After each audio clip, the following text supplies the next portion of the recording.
Et salut à toutes et salut à tous, et aujourd'hui on revient pour la critique donc de Alien, le 8e passager. Donc là on va, en attendant le prochain film Alien qui est prévu pour l'année 2024, on va donc faire les critiques des films, les anciens films, donc les premiers donc de la quadrilogie, donc de Alien 1 à Alien 4.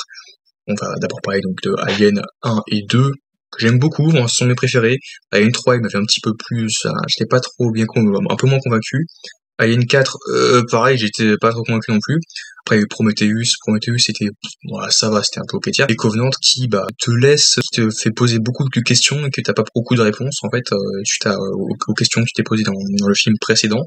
Et c'est un peu triste. Mais bon, on va faire la critique donc de Alien, le 8e passager. Donc je vais rappeler donc le pitch, vite fait, même si bon, voilà, c'était un film, c'était un incontournable, vous l'avez sûrement déjà vu, pour un incontournable du cinéma d'horreur ou de la SF, donc vous avez sûrement déjà bien vu le film au moins une fois. Et donc moi je vais dire ce que j'en ai pensé, forcément le côté horreur. Alors du coup le pitch du coup c'est quoi? Très vite fait, parce que j'aurais pu expliquer un peu qu'est-ce qu'il apporte ce film en soi.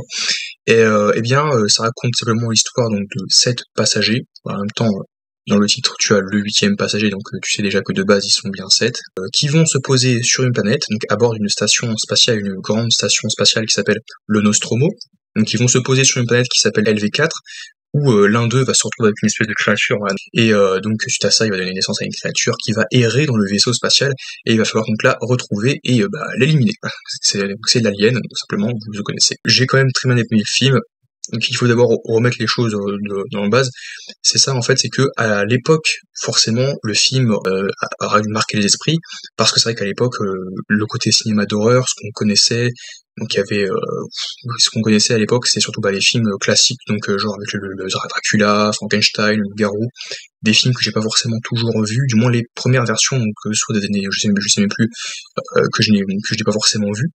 Mais c'est vrai que Alien, Predator, puis après Terminator, ce sont devenus donc les créatures qui ont rejoint le panthéon. Donc ce que j'avais apprécié surtout sur le film, c'est que à cette époque-là, donc après à l'époque, moi c'est vrai que à l'époque où j'ai découvert le film, c'était il y a quelques années, donc parce que j'étais pas né à l'époque forcément, mais il faut savoir que avant de découvrir le film en lui-même, j'avais donc vu la version, l'extrait, donc on va y revenir, mais l'extrait donc du coup du repas, donc la séquence de la naissance de l'alien, là où tu as donc le personnage donc de Ken qui commence à se touffer, et donc tu as donc l'alien qui sort de sa poitrine. Et cette séquence là en fait, j'avais déjà vu la parodie dans le film Spaceballs, la folle histoire de l'espace de Mel Brooks à l'époque.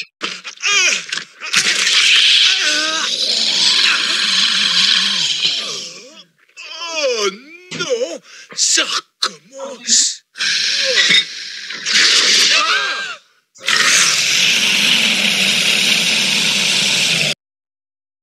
Donc du coup quand j'ai vu le film Alien, je me suis dit je vais voir ce que donne la vraie version, donc l'original.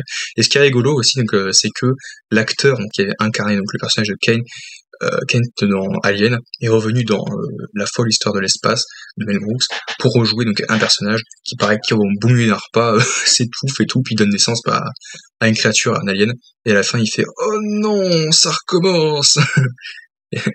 Mais du coup cette séquence là forcément elle devait donc je vais pas dire choquant ou traumatisant, mais c'est vrai que c'est une séquence vraiment qui fonctionne. Tout le monde est en panique, et c'est ça qui est bien, c'est que en fait plus on avance dans le film, et plus les personnages sont paniqués, déstabilisés, ils savent plus quoi faire. Au niveau donc de la réalisation, c'est vrai que c'est très très bien. Donc les plans, pendant toute la première partie, je crois que ça dure plus de 5 minutes, là où on nous montre juste le vaisseau en fait. La caméra qui tourne et qui avance petit à petit, qui progresse. On nous montre rien ni personne, t'as juste des petites notes comme ça, parfois qui arrivent, et après le silence. Et oui, donc t'as ces plans là où on voit juste les personnages qui sortent de stase, je sais pas comment on dit, mais un peu voilà qui dorment dans des espèces de, comment dire, c'est pas des lits ordinaires, mais et le premier symboliquement à sortir, c'est Kane. C'est Kane, voilà, qui sort, il fait comme ça directement, il y a il baille et tout, et il est ici, c'est bon, on a dormi je sais pas combien de temps, attends, on y va, hop là, on a un boulot à faire, et tout le monde va au boulot, comment dire, fait ce qu'il a à faire. Aussi les deux, là, comment dire, Parker et je sais plus comment il s'appelle, mais l'autre qui a pas de faire, ouais, justement, là, qui, lui aussi d'ailleurs, justement, c'est le même acteur dans Avengers. Et tu vas me dire, dans Avengers? Comment ça? L'acteur qui voit Banner, donc Bruce, enfin Hulk, il a dit ah mais j'ai vu un géant vert qui est tombé du ciel, qui était complètement à poil et tout et puis après quand je suis revenu ici après qu'il ait tout défoncé, je vous ai vu vous, mais du coup c'était vous vous êtes un alien, un homme de l'espace, l'alien. Et j'ai fait ah oui donc c'est un easter egg, enfin un détail parmi tant d'autres donc entre les différents projets du cinéma ou enfin ça. Donc c'est rigolo, c'est que t'as l'acteur qui joue d'ailleurs qui va chercher le chat parce qu'à un moment ils sont chargés donc de trouver l'alien. À un moment ils sont sûrs qu'ils l'ont trouvé comme ils l'ont vu qu'il était tout petit l'alien tout petit et qu'ils ne savent pas qu'il a grandi très vite parce que c'est vrai que les aliens ils grandissent très très très vite. On comprend dans le film que l'alien est immense, il est vraiment massif. Enfin il est pas non plus excessivement massif, il est quand même beaucoup plus grand qu'il l'était quand il est sorti du corps de Ken.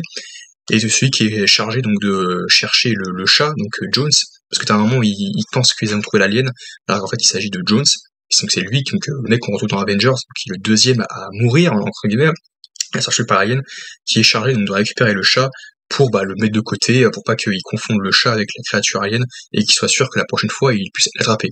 Donc du coup il cherche le chat, il est sur ses traces, il fait « Jones !» Minou. Cette séquence là, typiquement tu fais oulala, tu sens que ça, parce que tout devient très très calme en fait, et c'est ce truc classique où tu dis oui, c'est vrai que quand c'est très calme ça pue, mais là ce qui est fou c'est que t'entends des bruits, en fait c'est très subjectif, et ce que j'aime beaucoup en fait dans ce genre de film, c'est genre la subjectivité, genre par exemple t'as des plans où tu pourrais potentiellement voir parfois tu vois des choses bouger en fait, mais t'es pas sûr si c'est t'es pas sûr et certain que c'est vraiment toi qui l'imagines, ou tu fais attends c'est moi qui vois ça, d'accord on a vu un truc bouger, il fait non j'ai rien vu hein. Parfois tu peux je me suis posé la question quand même parfois dans le film, et évidemment il part se faire choper par l'alien, il voit qu'il a mué parce qu'il voit un bout de peau et il se dit mais c'est bizarre ça hein, comme un lézard, il voit le bout de peau de la taille donc de la créature donc qui était toute petite, qui maintenant est immense, et on voit cet extrait là, ce passage effectivement là où on voit qu'il va lui choper avec sa petite bouche parce qu'il a une grosse bouche, il a la petite bouche, lui chope et hop là, et t'as le chat qui regarde et il fait le chat Jones qui regarde et qui du coup qui le regarde partir et tout. La mort enfin non parce que je crois qu'il meurt pas vraiment en fait, je sais pas comment ils font, en fait il fait ce que font les aliens en fait dans ce film, ils mettent de nouveaux embryons dans leur corps, et t'as donc du coup Dallas, donc Thomas Skerritt, et le mec que je vous ai dit dans Avengers qui revient pour faire la petite référence à Alien, qui se font choper, que Ripley finit par tuer à la fin, parce qu'elle sait très bien en fait elle comprend très vite, et ça j'ai un peu trouvé ça un peu vas-y, mais qu'elle comprend très vite que qu'il risque d'en avoir de passer de 1 à 3, donc de pondre des œufs. C'est quand même très bien filmé, c'est quand même très bien réalisé, on y croit, la créature vraiment est vraiment flippante. Les personnages sont vraiment tétanisés, et quand je dis qu'ils sont tétanisés, ils sont mais comme le spectateur, ils sont tétanisés, et donc comme ce sont les personnages, ils le sont d'autant plus parce que eux ils vivent là ce qui se passe de l'autre côté de l'écran, et t'as l'impression d'être avec eux, mais eux-mêmes ils sont bien plus placés pour avoir peur. Notamment les deux derniers, qui les pauvres qui se retrouvent confrontés à l'alien. On te montre pas tout, mais parce qu'on sait que c'est bien sanglant et que c'est bien brutal. La créature, le monstre est vraiment brutal. Il est sans pitié. C'est un monstre littéralement. C'est vraiment une créature malveillante qui est froide et tout, qui n'a aucun scrupule. Et on le sent. Et puis t'as des petites notes comme ça remplies d'effroi, et tu vois ça, tu fais oh là là, tu t'y crois vraiment. C'est un film qui nous a marqué. Je parlais donc vite fait de H, vite fait, donc qui était un peu plus arbitraire, qui ne tenait pas spécialement donc à éliminer les siens, mais qui quand même typiquement quand il fait vous avez toute ma sympathie.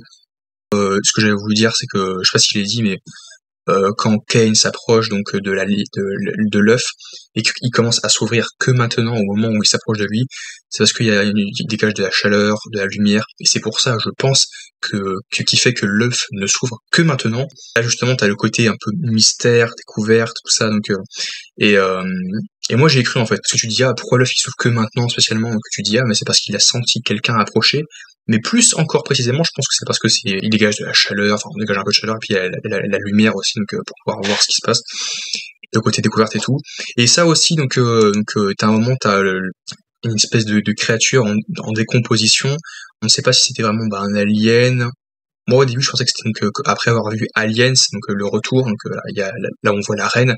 Je pensais que c'est justement une reine qui avait échoué avec sa descendance, sa progéniture, et que, enfin sa future progéniture qui était encore au stade d'œuf, et que elle avait péri, en fait, elle était morte, et puis c'est pour ça qu'elle était en décomposition. Mais en même temps, on voit pas trop parce que comme je l'ai expliqué, donc le sang des aliens, c'est un acide qui brûle. D'ailleurs, on le voit, elle brûle littéralement la coque du vaisseau, tout ce qui est métallique et tout.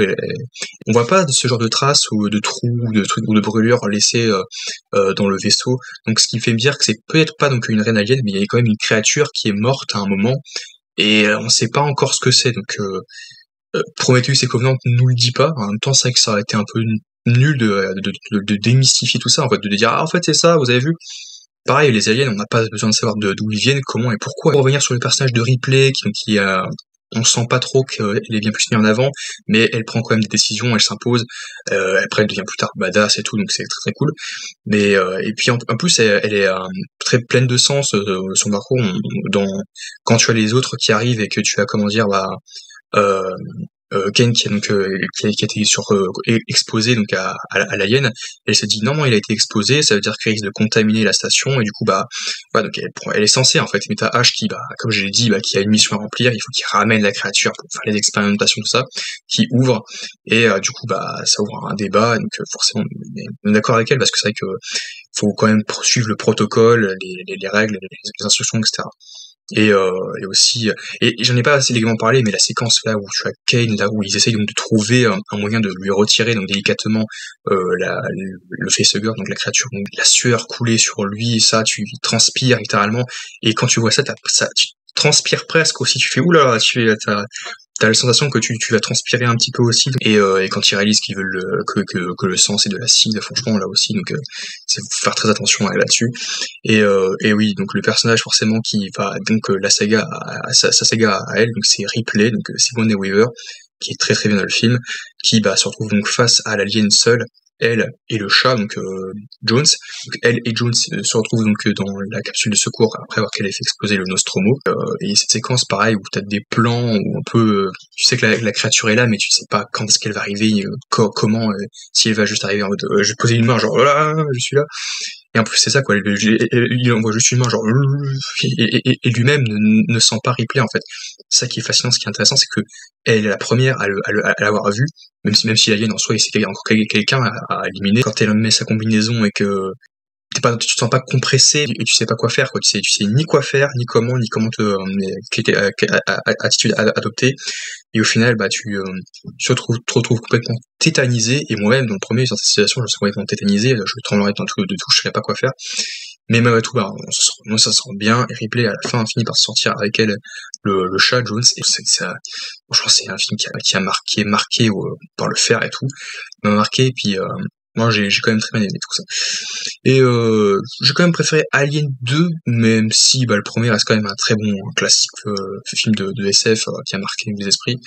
Et honnêtement, ça va, parce qu'il y a quand même des propositions de mise en scène, parce que voilà, il y a quand même donc il y a la créature, encore une fois, tu sais pas quand est-ce qu'elle va arriver, tu la sens pas arriver, même si tu sais qu'elle va arriver là maintenant, tu sais pas comment, ce qu'elle va faire et pourquoi, donc c'est pas, elle est imprévisible, quoi, elle est vraiment imprévisible, parce qu'elle peut, elle ne fait jamais, elle ne les attrape jamais, donc de la même façon, en fait, d'un passager à un autre, ouf, elle peut les choper comme ça par derrière, ou avec la bouche, vite fait, c'est jamais la même chose. Mais ouais, c'est séquence aussi, donc le tunnel avec Dallas, parce que la femme l'autre femme qui a la VF, c'est quand elle panique et tout, c'est un peu, voilà, c'est pas agaçant, mais c'est juste que ça énerve un peu. Et ça stresse, c'est plus elle qui m'a stressé que l'alien, en fait, genre quand elle lui dit non, Dallas il est derrière toi, il est pas devant, et que l'autre, où ça, parce que moi-même je serais en mode, typiquement quand on me dit Raphaël, donne-moi ça, c'est où, c'est là, c'est là, c'est devant toi, dans cette situation là où tu me diras il est derrière toi, où c'est derrière moi, là, à gauche, à droite. Typiquement c'est vrai que j'aurais très très peur moi aussi, mais il y a quand même, faut doser quand même, là c'est pas comparable quand même. On te dit derrière toi, c'est derrière toi, donc tu regardes derrière toi et tu mets la lumière dans la gueule, c'est bon, tu brûles. parce que de base ils veulent le brûler, c'est ça, ils veulent le tuer et tout. Et non, c'est vraiment brillant, il y a vraiment des séquences qui sont vraiment mémorables dans ce film et tout. Du coup, je pense que peut-être on va pas trop parler longtemps parce qu'on en a parlé pendant 15 minutes, donc ça suffit. Et donc on se retrouve donc à très vite pour parler donc de Aliens, le retour, Alien 2, et de la suite, donc faire des vidéos par la suite. N'hésitez pas donc à dire ce que vous avez pensé donc de Alien le 8e passager. Quel est votre film Alien préféré? Ce que vous pensez de la saga Alien en général, c'est aussi bien qu'avant ou pas bien, tout. Et donc on se retrouve à très vite pour de nouvelles vidéos.